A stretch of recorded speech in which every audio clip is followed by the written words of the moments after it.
It is an unavoidable part of life for every woman, and we're talking about menopause and the hot flashes, the weight gain, the headaches, all the fun stuff. Depression. Yeah. And if you're going through the change, you may be considering hormone replacement therapy.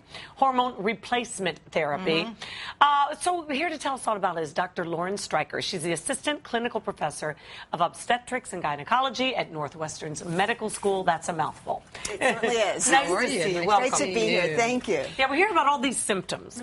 Now, you don't necessarily get them all at once, but you can, and therefore you would be depressed. Let's go through some of them. I think everyone is aware of the hot flashes, the dryness, the insomnia. But where it gets really tricky is to know, are you depressed because your husband's having an affair and your son just pierced his tongue? Yeah. Or are you depressed because you're out of estrogen? Or can it be a combination of both? Combination of both. Because if you're depressed about all these other life issues, and then on top of that you have raging hormones. And you can't get a good night's sleep. And you can't get a good night's sleep, and you can't think clearly, and you're gaining weight, and then you don't things.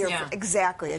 So it's a very difficult Welcome time. to my world. It's not like cut and dried. Like on Monday you're not going through it, and on Tuesday you are. So Not sometimes at it's all. hard to know. That's why I call it whether the perimenopausal roller coaster, because you go a couple months without your period, you think you're done, and then wham, when you're wearing white and getting on an airplane, there it is again. So your ovaries will kick in for that one last hurrah. Okay. So you don't know, and a lot of times people will say, well, I went to the health food store and they talked to the expert on menopause behind the counter, and they get all these products, and it made their symptoms go away, and then they're surprised when it comes back, and it's because, well, your ovaries probably kicked in.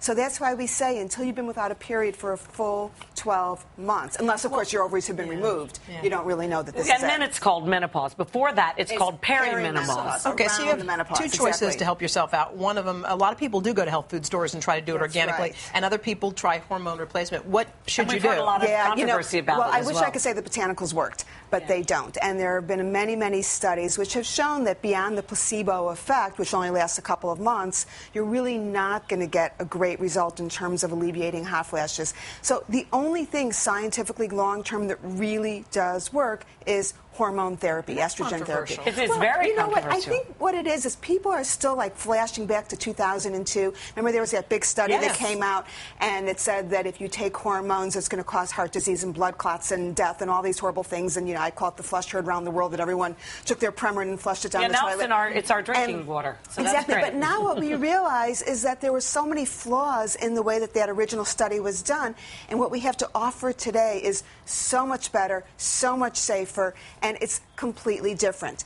And what a lot of women aren't aware of is that the newer hormone therapy, the newer estrogens, many of which are transdermal, meaning through the skin, bypasses the liver. So all that bad stuff in terms of blood clotting and all of that, we're not seeing it with the newer Was there a breast cancer risk with that? That's the big one. That was really interesting, because if you look back at that 2002 study, the estrogen alone group, which got no media press at all, there was no increase in breast cancer, and the estrogen progestin group, there was a slight increase, but it wasn't even statistically significant. And the thing that's so important about that study, one of the biggest flaw, was the age of the women. The women in that study were 63, 70% were over the age of 60. So that's not how we give estrogen today. We give it early, and we very often are using the transdermal. We have to have you back, because it's complicated, but it's so important. We'll get to the products the next time around. Yeah, thank you so much.